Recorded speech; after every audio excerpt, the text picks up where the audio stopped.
I'm your host, Gloria St. Germain from Ultimate Music Theory, and I'm so excited that you are joining me today because we are in summer, yay, and we need to think about how can we still serve our students during our summer. And I've got some great ideas for you today in how can you do some summer theory club classes or just have a little drop-in. So have you ever run a music theory drop-in class? And I've got some great ideas for you today. And in fact, today I thought we would just start with a few notes. In fact, I have 3 notes for you today. So let's see what they're all about. Our 3 notes today are F, A, C. Now you might say, well, Glory, that sounds kind of familiar. If you're talking about the space notes on the treble staff, we have F, A, C, but we're going to drill a little deeper. So first question for you is, are you teaching music theory camp or any kind of music lessons over the summer? Go ahead and leave me a little note in the chat box. So what are you doing to help your students sort of stay engaged and really still be learning and still enjoying this time that they're spending with you in some summer music lessons? So I've got some ideas for you. Are you ready? And thanks for joining me live today. I appreciate it. Go ahead and share where you're from and what level you're teaching. Maybe you're teaching violin or piano. If you're doing a little bit of music theory, got some great tips for you today. So let's start off with our first letter. So we've got F, A, and C, and I see you joining me, so thanks for being here. So the first letter, of course, is F. So what does F stand for? Well, you probably guessed it. So F stands for fun. And you might say, what do you mean Italian stories? I'm not Italian. You know, I remember my first student when I said to her, today we're going to learn Italian. And she said, Italian? Wow, my mom won't know what I'm talking about.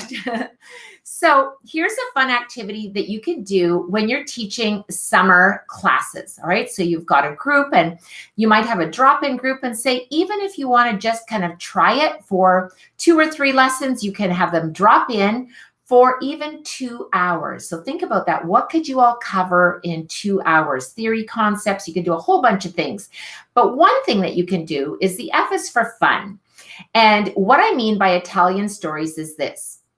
It's always easier to learn all of those vocabulary words if we actually put it into a context other than just playing it on our instrument and hearing the sound getting louder or softer, or of course our dynamics or our tempo. But what if you told a story? You know, once upon a time, there was a Poco puppy who was actually quite forte as he ran allegro around the park.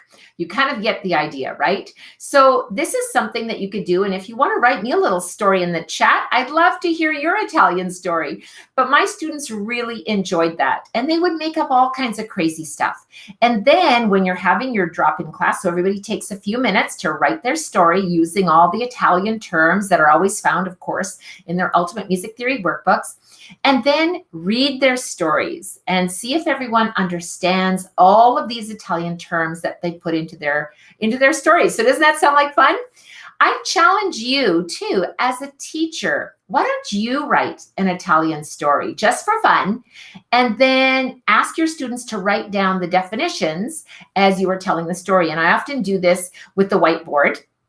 And I'll have my students write their answer on the whiteboard, and then we'll do reveal, where they're going to flip around their whiteboard and reveal the answer. So that's kind of fun too.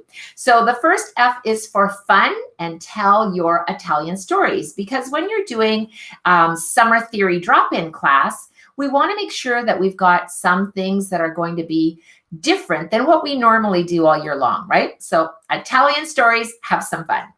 So the next idea that I might have, and this is whether you're teaching the beginner ABC workbook series or whether you're teaching the Prep 1 rudiments, Prep 2 rudiments, basic, intermediate, advanced, even if you have adult students, like who doesn't like telling a story or reading a story? It's always fun. So that brings us to the letter A. All right, if you're guessing what letter A is for activities to learn and to play. You know, I've done a lot of research in how we learn through play. And there's actually 15 reasons, as I've researched it anyway, as how we learn through play. And it's really important. Not only is it fun, but it's also helping students engage in an activity that is memorable for them. And in fact, it's why we created the Ultimate Music Theory games. So these are just a couple of the game packs I'm showing you. This is the Prep Music Theory game pack. These are designed by Joanne Barker. She's our games designer. And this one is the Ultimate Music Theory Basic Rudiments game pack. So they're super fun. So you might think, okay, well, how am I going to play these games? You can actually play them online, or you can play them if you're purchasing the physical books as well. If you go to teachumt.com, you will see the membership page there, and you'll see all the bonuses of all the games that we have, brand new games every single month for all 7 levels of Prep 1, or the beginner ABC, Prep 1, Prep 2, Basic, Intermediate, Advanced, and Complete Rudiments.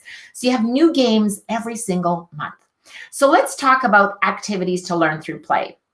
So one activity that you might like to do with your students is to use the whiteboard and have a little game called Reveal.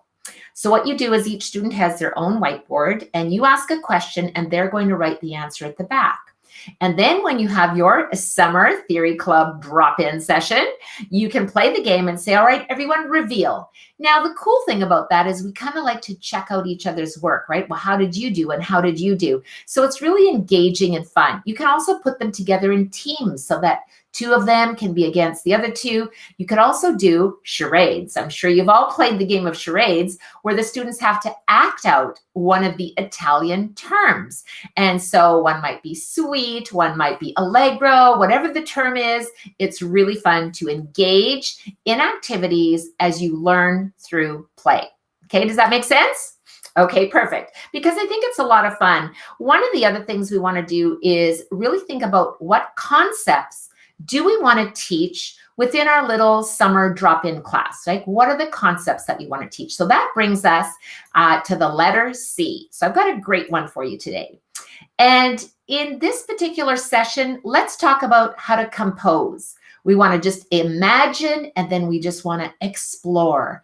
Inside the Ultimate Music Theory supplemental workbooks, and also in the Beginner ABC workbooks, you're going to learn about composing.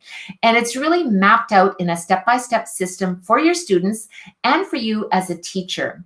Now, if you've never taught composing before, you might say, well, I don't know if I feel comfortable with that, Glory.